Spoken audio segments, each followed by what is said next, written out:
they came out of a particular historical context.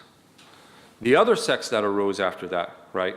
And what was in reaction to them was a group called Shi'at Ali, right? Shi'at Ali said the Khawarij went this extreme.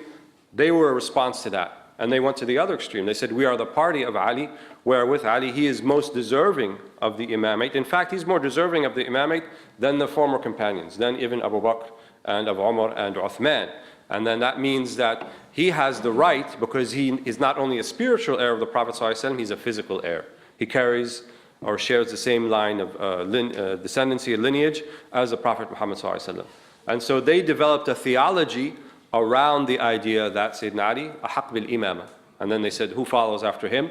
His sons. First they said Muhammad ibn al-Hanafiya, who was the son of Sayyidina Ali from another woman after Fatima, and then later Al-Hasan wal Hussein, and then what came to be known as the Imamite theology, or the theology of the Imams, where the succession has to be in the line of the Imams of Sayyidina Ali.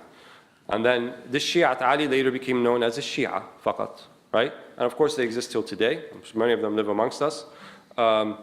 They have spread into splinter groups. There was a group called the Zaydiyya, there's a group called the Ismailiyya, there's a group called the Athna Ashariyya. So there are as many groups divided as any other sect in Islam, right? Based upon their interpretation of imama and who has the right to imama. And so their theology went and supported that particular political narrative, to the extent that they don't accept a hadith, for example, from most of the companions. They only accept it from Ahl al-Bayt, from the people of the household of the Prophet ﷺ. So that theology developed in tandem with their pursuit of that particular political agenda. Then we have this term called Ahl al-Sunnah wal Jama'ah, right? Which is being used today often. Who is Ahl al-Sunnah wal Jama'ah? They were the group who said, we are neither the Khawarij, we are neither the Shia, right? But we endeavor to follow the Sunnah of the Prophet ﷺ and the Jama'ah, the majority, right? The Prophet ﷺ told the Sahaba, the companions, if there's khilaf after me, فَعَلَيْكَ بِالسَّوَادِ الْأَعْظَمِ, right? عَلَيْكَ بِالْجَمَاعَةِ يَدُ اللَّهِ مَعَ الْجَمَاعَةِ. You know, you should go with the majority, go with the major group. So they indeed were the major group. They were the vast majority of Muslims at the time. And amongst themselves, they had sort of an understanding that there was allowable khilaf, that there could be difference of opinion, even in the imamate, right? Some of them said that the imam has to be from Quraysh, imam min Quraysh, due to a hadith of the Prophet ﷺ. Others did not hold so steadfast to that particular stipulation. But they clearly rejected the theology of the Khawarij, right? Which said that the takfir of Sayyidina Ali and Muawiyah and their interpretation of the verses, the interpretation of major and minor sins, they clearly rejected that, as they rejected the interpretation of the Shia, who said that Islam or the deen was only within the members of Ahl al-Bayt, even though they affirmed that what they call the imams of Ahl al-Bayt were indeed imams of Ahl al-Sunnah. There are imams, right? Some people today think like, you know, if we talk about Sayyidina Zayn al-Abidin, wa Sayyidina al-Hussein, wa Sayyidina Nafisa, wa Sayyidina Zaynab, right? All of these people that somehow had a nu'a min al-tashayyu', right? Somehow falling into Shiaism. It's not. Just because the way someone looks at something that you hold to be sacred doesn't mean that you are from them. So, you know, we are neither Shia, we're neither Nalsabi, we are Sunnah, right? We uphold the adala, the justice and the uprightness of the companions, as we do of the people of the Ahl al-Bayt, the household of the Prophet Muhammad ﷺ. So both of those are affirmed in mainstream Sunni Islam. So if we skip forward a little bit, right, and see how the other sects came about, they were also due to certain historical precedents. So the interpretation of the Quran and Sunnah, right, look at a backdrop of things that were happening at the same time. Like the ultra-rationalists, or what was called the Mu'tazila. How did they come about? Why did they adopt the positions that they did? As Islam expanded, right, and as Islam entered into different areas, so we have the Persian Empire or the Sassanid Empire to the east, we have the Byzantine Empire to the west and to the north, and they had their own very strong theologies, right? The Persian Empire, they were fire worshippers for the most part, but they had a strong culture. And to the north and west, the Byzantine Empire, who were Christians and Jews, also had their own theology. In addition to that, the Greeks left their books, left their manuscripts, left their materials, which reflected the ancient philosophy, the ancient Hellenistic philosophy of Socrates, of Plato, of Aristotle especially. These books, right, in the pursuit by some of the caliphs of the Abbasid Empire, Al-Hakim and others, and Harun al-Rashid, they looked to these Greek works and they commissioned a whole translation house called Bayt al-Hikmah to translate these books. So they were translated into Arabic, and they found their way into mainstream Islamic discussion. So what were unprecedented questions, right? For example, when we say Allah, the name, is that the same as the named? هل الاسم كالمسمى? Right, when we say the word Allah, is that the same thing as Allah himself, or are they two different things? A question that never arose before, right? And people didn't even think about these type of philosophical questions that later came about. But once people started to talk about them, right, and they started to creep into mainstream Muslim discourse, then there was a need for the Muslim ulama to address it. So as these things came about, so really when we say the word theology, it was never really about teaching Muslims about their theology and making them better Muslims and making them have better iman. That was the work of the Sharia, that was the work of the Hadith, that was the work of al-Wa'adh, people who would be exhorting people to good. But the theologians, right, the people of Usul al-Din, their work was to dispel misconceptions.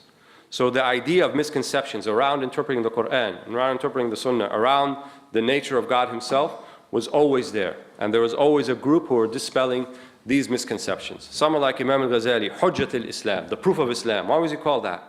Where did he get that name from? Because he was one of the premier dispellers of misconceptions that were brought upon by groups like al-Mu'tazila, right? Like al-Falasifa, like others who came about. And we find that when these things started happening, there were certain positions adopted around certain issues, right? That for the most part were dead and buried until very, very recently. And some people have resurrected these issues, have resurrected these names. So if you hear from people words like Murji'ah, or Jahmiyyah, and so forth, these are terms that were used 12, 1300 years ago, right? In particular into certain groups. And now that they're being resurrected now, it's kind of an anachronism, right? Because those arguments were dispelled long ago and the positions were clearly established. And so to revert back to that particular time and bring it up today, right, it's something that's very unique to the modern times that we're living in. So that brings us up to the time we're in now. So why is it now that it seems to be taking on unprecedented level, unlike before, right? You could make the argument that when these extremist interpretations of Islam were arising, it didn't really affect the general population. They were kind of still at the ivory tower level between theologians of Islam, whether on one side of the issue or another. And in fact, there was even a type of kind of mutual understanding that these issues should not affect al-amma, right? These issues should not affect the general local populations. And you find that they were writing for each other in books and so forth. Some of them had theological debates in the courts of the caliphs and the sultans and the princes. But for the most part, the religious practice of the people was something that there was an integrity to it. Wasn't really threatened by this, if we read our history correctly. But we see now that there is mass confusion, right, about what's right, what's wrong, what are these words that people use to define groups, what's a Sufi, what's a Salafi, what's a Wahhabi, what's a Habashi, what's a Hizb Tahriri, what's this.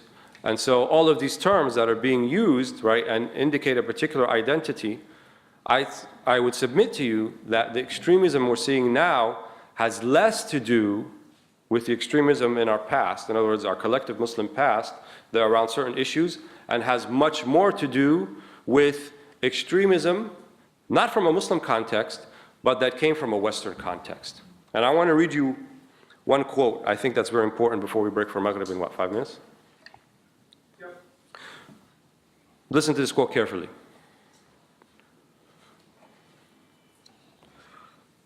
To destroy a city, a state, an empire, even is an essentially finite act.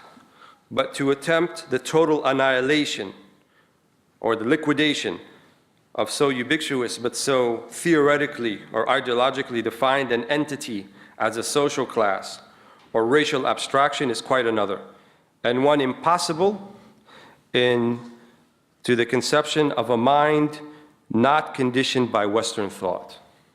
This was written by William Pfaff, who was one of our contemporary authors and writers. So what he's saying here is that the idea of death, of destruction, of elimination, annihilation, liquidation, right, of a particular group, social class, country, race, religion, this is something that is not native to anything but modern Western thought.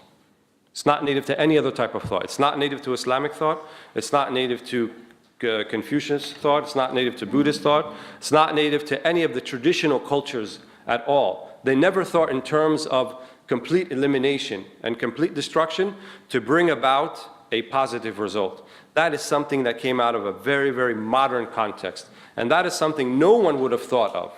No one would have thought of even designing a weapon of mass destruction 200 or 300 years ago. The thought would have not occurred to them.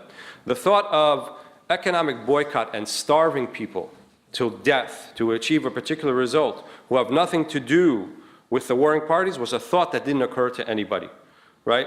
The thought that cutting people off completely, isolating them, whether socially, economically, otherwise, on a grand scale, no one thought like that.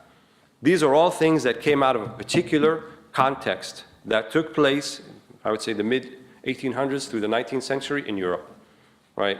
Look at the world wars. Look at World War I, World War II. Death and destruction on an unprecedented scale, right? Before World War II, there was never, in my recollection, there was never a purposeful and specific targeting of civilian areas. Never happened. And perhaps the first one that happened was done by the Allied powers on the city of Hamburg, Germany. Completely destroyed by aerial bombings. Flattened, right? And back then, they weren't so politically correct to say casualties or collateral damage. They didn't have that term yet, right? They purposefully, even Winston Churchill is quoted as saying that we're going to make Hamburg like a hamburger. Completely destroy it. So the idea of complete destruction of a civilian population to achieve a particular political end, that didn't come from us. Well, alhamdulillah, it didn't come from us. The idea that you can drop nuclear bombs that will take out 50 to 100,000 people at a time, such as the American military did in Hiroshima and Nagasaki, didn't come from us. It came not just from a particular military tactic, but there were certain historical precedents, certain historical events that took place at least 100 years before that, that led to the idea, the notion that people would even allow themselves to think that that was something that would be moral, or that was something that would be possible, and it would not have implications for later on.